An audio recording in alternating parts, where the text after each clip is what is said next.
So I have this book here in my hand. I was given it by my sister, who said, "Do you want to read this?" And I said, "Sure," being polite. And now I'm thinking, shouldn't I just read it on the channel? So that's what I'm going to do. It's an interesting title, and I'm interested to see if it's insightful. This book is from the year 1984, and it's called Healing the Child Within. And I'm interested in it because that's an interesting title for a book. We all have experiences in our lives that require sorting, and I'm interested to see if this wisdom from the late 70s and early 80s is worthwhile. So I'm just going to start reading right now. Chapter 1. Discovering our child within. This is the cover of the book. It's kind of scary looking cover. If I'm being honest, it is a scary looking cover. This is the cover here. And that's the individual who wrote it. I did not write this book. I need to start putting a notice like that in the bottom of my descriptions because I haven't written any of these books. Chapter 1. Discovering our child within. Introduction. The concept of the child within has been part of our world's culture for the last 2,000 years. Carl Jung called it the divine child. Emmett Fox called it the wonder child. Psychotherapists Alice Miller and Donald Winnicott refer to it as the true self. Raquel Lerner and others in the field of chemical dependence call it the inner child. The child within refers to the part of each of us which is ultimately alive, energetic, creative, and fulfilled. It is our real self, who we truly are. With our parents' unknowing help, the society's assistance, most of us deny our inner child. When this child within is not nurtured or allowed freedom of expression, a false or codependent self emerges. We begin to live our lives from a victim stance and experience difficulties in resolving emotional traumas. The gradual accumulation of unfinished mental and emotional business can lead to chronic anxiety, fear, confusion, emptiness, and unhappiness. Denial of the child within and the subsequent emergence of a codependent self are particularly common among children and adults who grew up in troubled families, such as those where chronic physical or mental illness, rigidity, coldness, or lack of nurturing were common. Yet, there is a way out. There's a way to discover and to heal our child within and to break free of the bondage and suffering of our codependent or false self. That is what this book is about. Will this book help me? New heading. Not everyone was mistreated or abused as a child. No one really knows how many people grow up with a healthy amount of quality of love. Guidance, and other nurturing. I estimate perhaps 5 to 20%. This means that from 80 to 95% of people did not receive the love, guidance, and other nurturing necessary to form consistently healthy relationships and to feel good about themselves and about what they do. While not easy to determine whether you lean towards being more healthy or less healthy in relationships with self and others, you might find it helpful to answer some of the following questions. I call it the Recovery Potential Survey, because it reflects not only our woundedness, but also the potential that we have to grow and to realize an alive, adventurous, and happy life.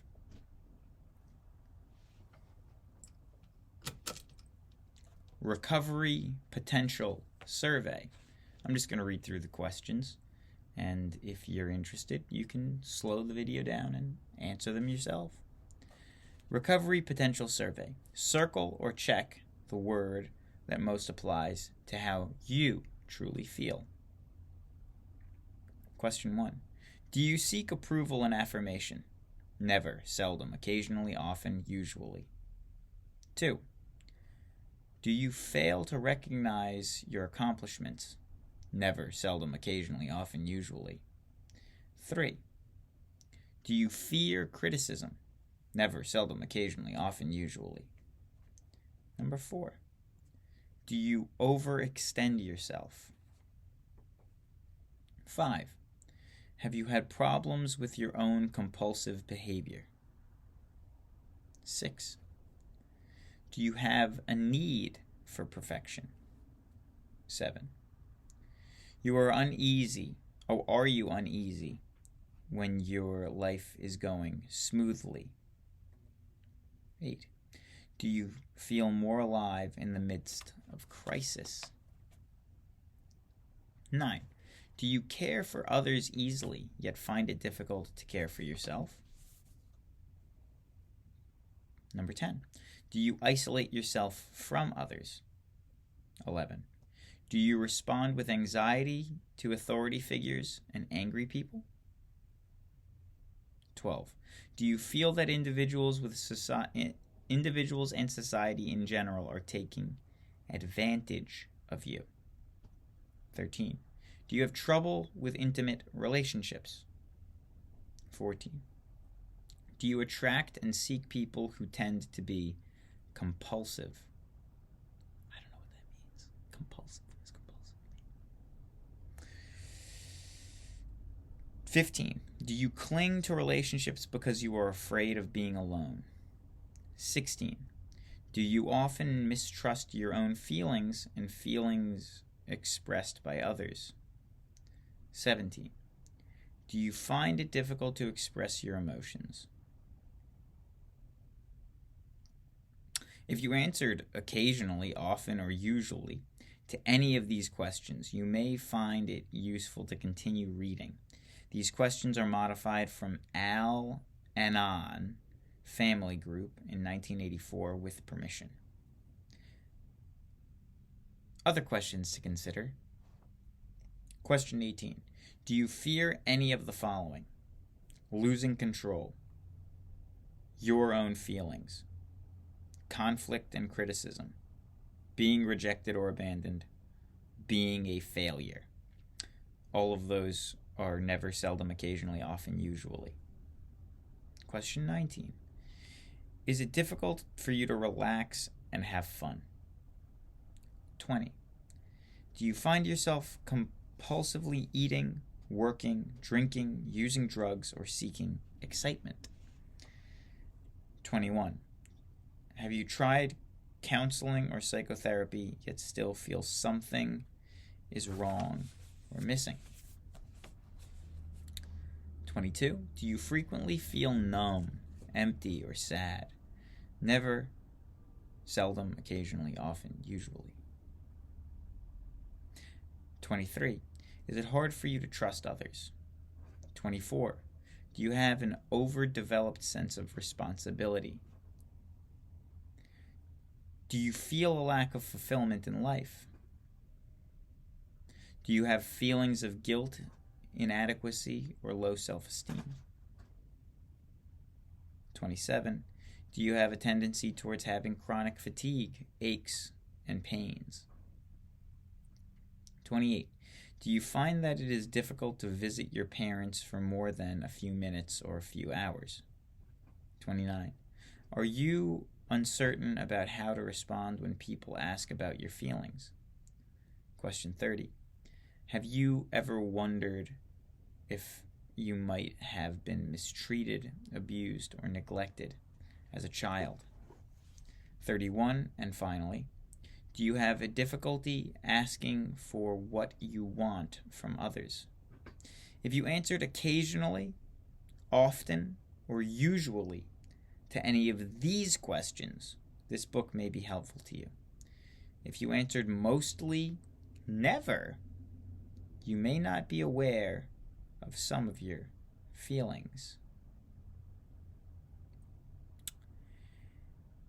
In this book, I describe some basic principles of discovering who we really are. The purpose that the answer lies in the liberation of our real or true self, our child within. I will then describe how to bring about the recovery of our self, real self, which may diminish our confusion, pain, and suffering. Accomplishing these tasks will take time, effort, and discipline. Because of this, you may wish to read these chapters over at intervals through the coming months and years. Sounds interesting. I'm not going to lie. This book seems interesting, and this guy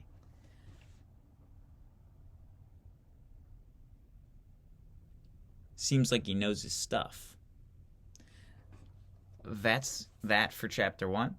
I intend on reading this book in its entirety, and it'll be on this channel. So if you find it useful, please continue listening and subscribe. John Michael at the Context is Everything Media Network says yes.